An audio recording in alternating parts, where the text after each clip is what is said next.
ఆదిలాబాద్ జిల్లా బోధ్ నియోజకవర్గంలో tea project నిర్మాణానికి రాష్ట్ర ప్రభుత్వం బడ్జెట్లో 234 కోట్ల నిధులు కేటాయించడంతో రెవెన్యూ ఇరిగేషన్ అధికారులు పనులు ప్రారంభించారు. అయితే ఆదిలోనే హంసపదం అన్నట్టుగా భూమి కోల్పోయే 3 గ్రామ ప్రజలు కుఫ్టీ ప్రాజెక్టు ఆపివేస్తామంటున్నారు. కుట్టి ప్రాజెక్టుపై మా ఆదిలాబాద్ ప్రతినిధి శ్రీనివాస్ మరిన్ని వివరాలు అందిస్తారు. బోధ్ నియోజకవర్గంలో కుఫ్టీ ప్రాజెక్టు నిర్మాణం నూతనంగా నిర్మించబడుతుంది.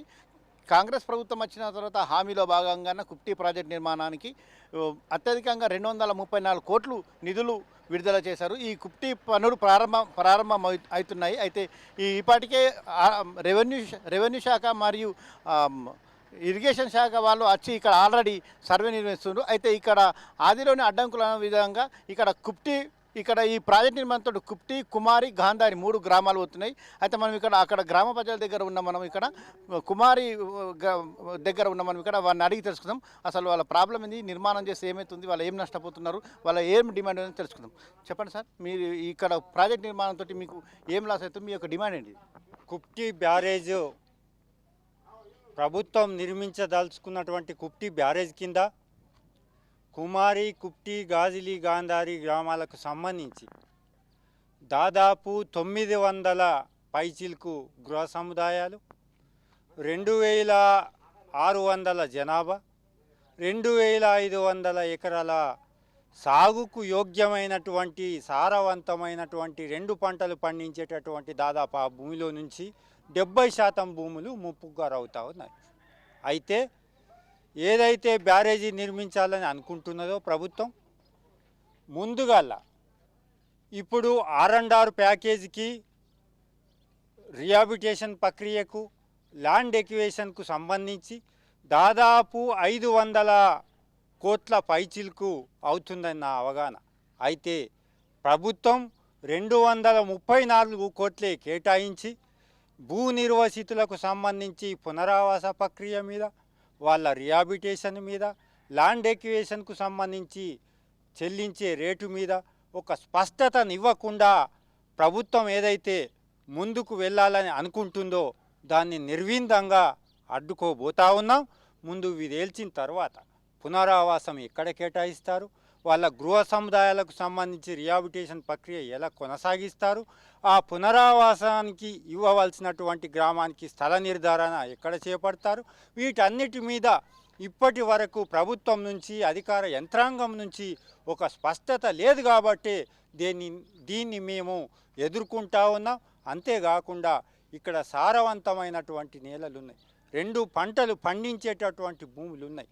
రబ్బీలో దాదాపు మార్క్ యార్డు వ్యవసాయ శాఖల లెక్కల ప్రకారం కనుగుట్ట తర్వాత నియోజకవర్గంలో 2వ అత్యధికంగా రబ్బీ పంటను సాగు చేసినటువంటి గ్రామంగా గ్రామ క్లస్టర్గా అగ్రికల్చర్ క్లస్టర్గా ఈ గ్రామానికి పేరుంది.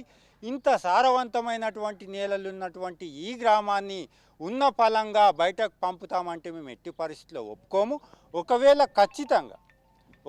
ఖచ్చితంగా ప్రభుత్వం ప్రాజెక్టే కట్టాలని అనుకుంటే ఇక్కడ ఉన్నటువంటి సారవంతమైన నేలలకు అనుగుణంగా దాదాపు 5 కిలోమీటర్లు ఉన్నటువంటి నేరడిగొండలో 300 ఫీట్ల భూగర్భ జలాలు ఉన్నాయి.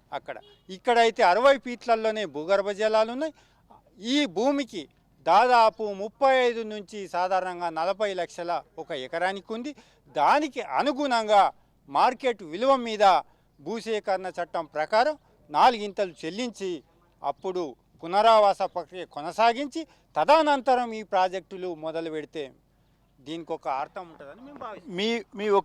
మీ ఒక్క గ్రామం వల్ల ఇప్పుడు దీంతో 5 మండలాలు, పలు గ్రామాలకు తాగునీరు వస్తుంది. అయితే దానివల్ల మీరు నష్టపోతే ఇప్పుడు మీ ఒక్క గ్రామం కలిసి వాళ్ళు నష్టపోతారు కదా సార్. వాస్తవంగా దీన్ని ఏం చెప్తా ఉన్నారంటే బోధ్ తాలూకాలో అవగాహన లేని నాయకులు కానీ, ప్రజాప్రతినిధులు కానీ చాలామంది ఏం మాట్లాడుతూ ఉన్నారంటే కుప్టి ప్రాజెక్ట్ అంటున్నారు. ఇది కుప్టి ప్రాజెక్ట్ కాదు, ఇది కుప్టి బ్యారేజ్. కడెం ప్రాజెక్టు స్థిరీకరణ కోసం 3 టీఎంసీలు, ఇక్కడ 5.5 టీఎంసీలు నిర్మించి 3 టీఎంసీలు నిరంతరం కడెం ప్రాజెక్టుకు పంపేటటువంటి ఆలోచన స్పష్టంగా డిపిఆర్లో పేర్కొన్నారు. అంతేకాదు ఈ 2.5 టీఎంసీల నీళ్లు, ఎందుకంటే ఇది డౌన్ ప్లేస్లో ఉంది కాబట్టి ఈ ఇక్కడ ఏదైతే 2.5 టీఎంసీలు ఉంటాయో ఒక్క టీఎంసీ సరాసరి 9,000 నుంచి 10,000 ఎకరాలు అవుతుంది. ఇక్కడ డెడ్ స్టోరేజ్ ఆపు టీఎంసీ డెడ్ స్టోరేజ్కి పోతే 2 టీఎంసీలే ఈ కుప్టి ఏదైతే బ్యారేజ్లో నీళ్లు స్టోరేజ్ ఉంటాయి. దీని ద్వారా లిఫ్ట్ చేస్తే ఒక 15,000 నుంచి 18,000 ఎకరాల సాగుకు వస్తాయి. బోత్ నియోజకవర్గం అంతా సాగు చేస్తామనేది ఏదైతే మాట ఉంటుందో చెప్తా ఉన్నారో ఇదంతా కూడా దాన్ని బ్రీఫ్గా సూక్ష్మంగా అధ్యయనం చేయకుండా చెప్పేటటువంటి మాట. ఇది ఇక్కడ 2 టీఎంసీలు బోత్ తాలూకాకి ఇచ్చి బోత్ తాలూకాలో ప్రాజెక్టు కట్టి 3 టీఎంసీల నీళ్లను ఖానాపూర్ లక్షపేట్లకు స్థిరీకరణ కోసం కడుతున్న ప్రాజెక్టు తప్ప బోత్ తాలూకాకు పూర్తి స్థాయిలో ఉపయోగం చేయడానికి కట్టేటటువంటి ప్రాజెక్ట్ బ్యారేజ్ కాదని నేను ఈ సందర్భంగా రాజ్ న్యూస్ ద్వారా ప్రభుత్వంకు తెలియపరుస్తా ఉన్నాను. ఏది ఏమైనటికీ సరి అయిన నష్టపరిహారము అన్నీ క్లియర్గా చేస్తే మాత్రమే ఇక్కడ ప్రాజెక్ట్ నిర్మించడానికి ఒప్పుకుంటాం. లేని పక్షంలో మేము దేనికైనా సిద్ధమని చెప్పేసి వీళ్ళు ప్రభుత్వానికి హెచ్చరిస్తున్నారు. కెమెరామాన్ మహేందర్ తోటి శ్రీనివాస్, రాజ్ న్యూస్, కుప్టి ప్రాజెక్ట్ నుండి.